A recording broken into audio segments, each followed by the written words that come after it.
Hello, I'm Mr. Ling, and welcome to astronomy class. This is my cat. She would like to say hello as well. Just wanted to go over a couple of things about the course with you before you get started.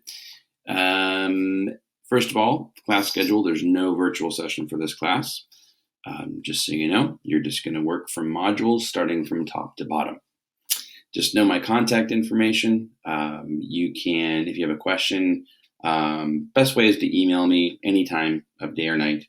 But during school hours, 9 to 3:30, you can call or text at my number here, and I should get back to you. If you text me or call me after 3:30, probably will get back to you the next day.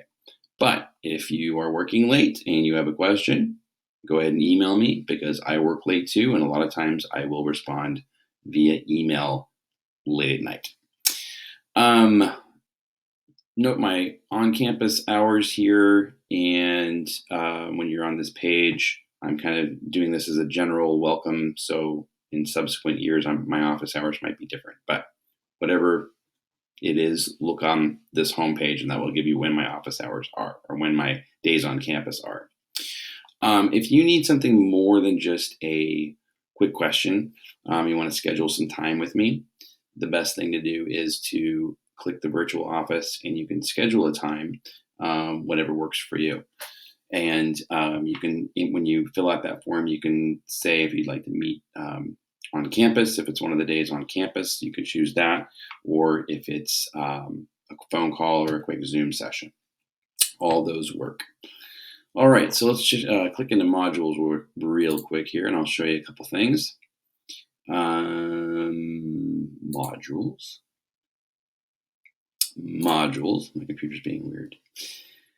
It's getting late, so I think my computer is saying it's time to stop working now.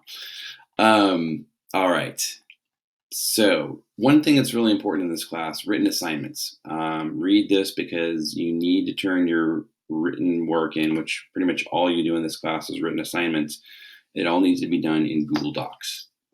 See you later, kitty. So make sure you're using Google Docs, MLA format if possible.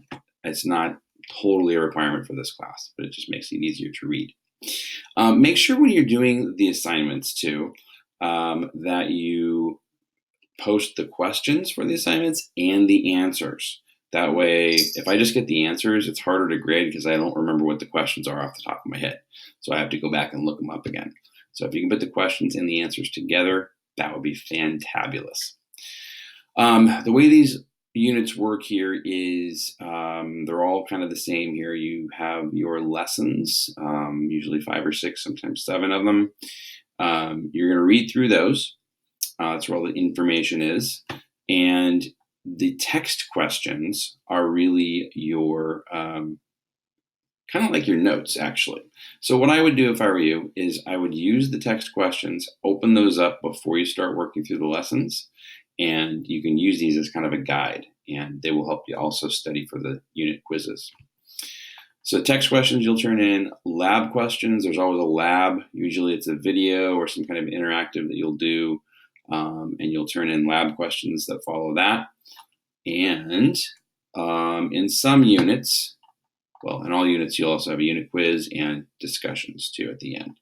But in some units, I've added in some extra stuff because one of my hobbies is astronomy, actually, and I have a telescope and I like to go out and look at stars and other things. So part of what I want you to be able to do in this course is to get a better understanding and awareness of the night sky and what's up there, and maybe even how far away some of these things that we see up in the sky really are from us, because it's quite amazing. So the Backyard Astronomy Lab series is what that's all about, and you can get in there and do that. There are alternatives for if it's cloudy, which we are getting into the cloudy season in the fall and in the spring. It's cloudy a lot here in Portland, unfortunately. But you can, if you can't get out and look at the sky, you can do the alternative through the apps that I provided. And that's it. Oh, there's a podcast at the end too you can use. That's pretty much it. If you have any questions, you know how to find me. I hope you enjoy this class, and if there's any questions I can help you with, let me know. Have a great semester.